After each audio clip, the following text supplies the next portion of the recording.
بارم عزیز میخواستم یه نکته رو با توجه به خیلی صحبت ها کردی، پیشنهادات رو دادی، ولی یه حقیقت هم یادم رفت بگم که من برای خیلی از رفقای متفاوتی پیام فرستادم که توی دیالوگ شرکت کنن، حتی خیلی هاشون اصلا جوابی ندادن.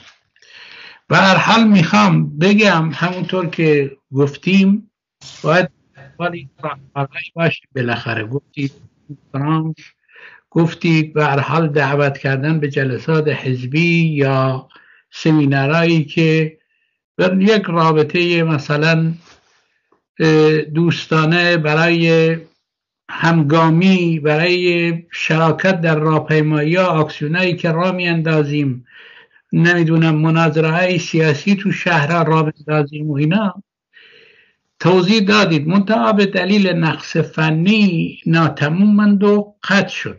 اگر صحبتایی در این رابطه هنوز برای کامل کردنش هست بفرما، ما در خدمتیم. بله، من فکر میکنم که بهرو سالهای طولانی این جدایی ها که اتفاق افتاده رابطه ها قطع شده متاسفانه. برای بازسازی اینم بهرو نمیتونیم با یه دستورالعمل بگیم بازسازی میخوایم، زمان میخواد دوباره این رابطه ها بهتر بشه.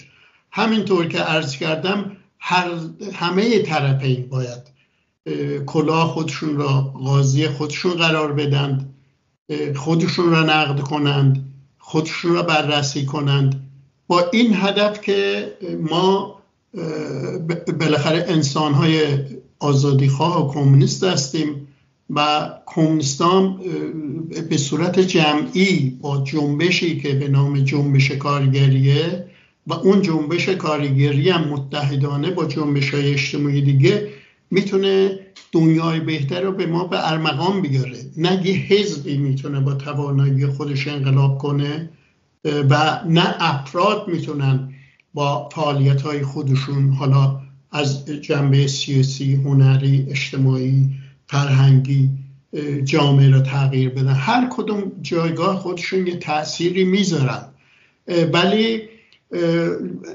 مسئله اجتماعی، مسئله فردی نیست. به نظر من تو اونجایی که به خودم برمیگرده اصلا خوشحال نیستم عضو هیچ حزب سیاسی نیستم، هیچ افتخاری برام نیست، ولی با وجود این سعی کردم رابطه‌های خوبی با این احزابی که سالها با هم دیگه رفقایی کار کردیم رابطه خوبی داشته باشیم. چرا باید ما از دیدن هم دیگه خوشحال نشیم؟ چرا باید در تظاهرات در کنار هم قرار نگیریم؟ چرا در سمینارها، کنفرانس‌ها ما هم دیگه رو دعوت نکنیم؟ بنابراین این قدم هایی هست که به ویژه احزاب که امکانهای اجتماعی دارن، رادیو دارن، تلویزیون دارن، سایت اینترنتی دارن، بتونن تا اونجایی که براشون مقدوره اینها رو اجتماعی تر کنند و اون رفقایی که به هر دلیلی تو احزاب نیستند گفته ها، نوشته های اون، حالا هنری، فرهنگی، اجتماعی، اگه در لطمه‌ای به چارچوب اون حزب نزنه منتشر کنن. این یک گامی که به هر رو توجه ها رو جلب میکنه. من شخصا خودم رو گفتم رفقایی که منو دعوت میکنن تو تلویزیوناشون گفتگو کنم و یا مطالب منو لطف میکنن تو سایتاشون میذارن، خیلی ازشون ممنونم و خیلی هم همیشه با خودم میشینم میگم که این یه رفتار رفیقانه است، فرقه گرایانه نیست، این اتحاد کننده است، این حرکت به سوی جلوه، برگشت به عقب نیست. بنابراین اینا به نظر من میرسه و خب مسئله اینه که ما از زوایای مختلفی باید به ماجرا نگاه کنیم. یک طرفه نمیتونیم به قاضی بریم و خوشحالم و پیروزم برگردیم. حقیقت پیش من نیست، شاید یه جزئی از حقیقت پیش منه، بخشش پیش شماست، بخشش پیش اون حزب، بخشش پیش اون یکی جریانه. بنابراین زمانی ما میتونیم به حقیقت نسبی برسیم که این مدافعین حقیقت رو در کنار هم قرار بدیم و اون موقع ببینیم که ما آگاهی نسبی پیدا کردیم، به یه درجه از بلوغ سیاسی رسیدیم، به یه اتحادی رسیدیم. حتی میگم شاید این جدایی‌ها طولانی بوده و گاهی خصمانه هم بوده متاسفانه و اینو ترمیم کردنش زمان میبره، ولی همه طرفین باید در مورد این مسئله قدم‌هایی بردارن. و من در پایان صحبتمون میخوام به این مسئله اشاره کنم که بحث از کمونیسم، بحث از سوسیالیسم این نیستش که یه واژه‌ای را به جامعه القا کنیم جامعه اینو بپذیره. موقعی که ما اینو میخواییم عملیش کنیم، میخواییم پیادهش کنیم، اینا به معنی لغو استثمار انسان از انسان، برابری زن مرد، رعایت حقوق کودک، آزادی زبانهای مادری، آزادی همجنسگرایان، آزادی مذاهب و آزادی بیان، آزادی احزاب، آزادی جنبش‌های اجتماعی، آزادی اعتراض، اعتصاب و همه در یه چنین فضاییه که انسان‌ها رشد پیدا می‌کنن، به همدیگه نزدیک میشن و یه جامعه واقعی را به وجود میارن که تو نه سرکوب هست، نه اعدام هست، نه تهدید هست، نه شکنجه هست، نه چشم در چشمی هست. به قول معروف یه اقیانوسی، هر کی شنا بلده میتونه یه گوشش شنا کنه، کسی جای کسی را اشغال نمیکنه. و تو این دنیا هم اونقدر جا وجود داره که برای اونقدر نعمت وجود داره، ولی به شرط این که از دست ترامپیسما و ایلان ماسکا و خامنه‌ای‌ها و اردوغان‌ها بیرون بیاد و به تبدیل بشه بگه سرمایه‌های اجتماعی، نه سرمایه یه نفر دو نفر.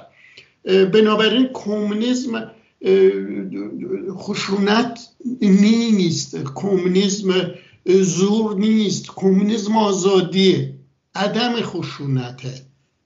کمونیسم آزادی، زندگی آزاده.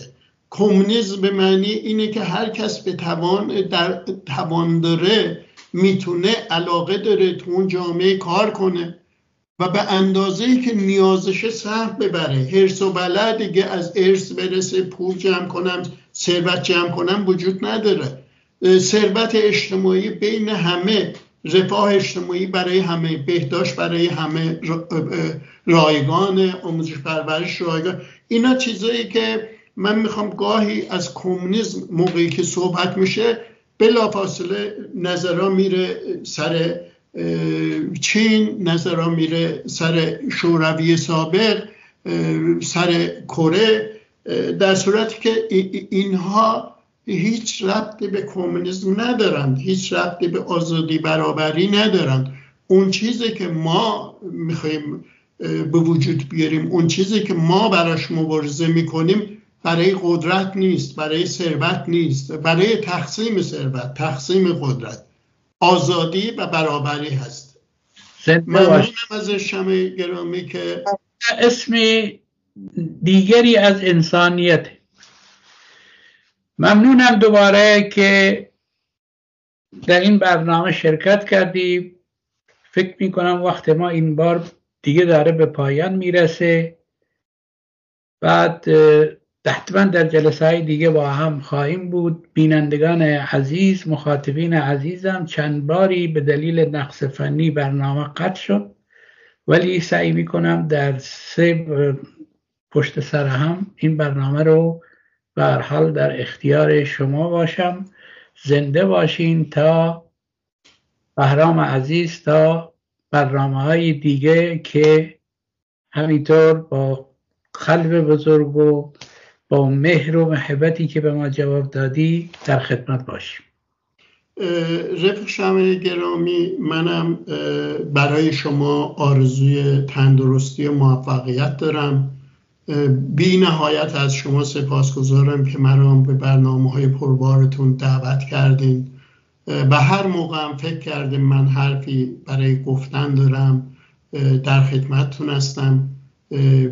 باید بیشتر با هم دیالوگ کنیم، بیشتر در مورد این موضوع، این تفرقه هایی که وجود داره صحبت کنیم و هدفمون هم به وجود آوردن اتحاد و همبستگی و فضای رفیقانه باشه.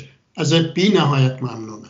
زنده باشی. منم همچنین. تو رفیق قدیمی من هستی و برای من همچنان با ارزش و عزیز. ممنونم.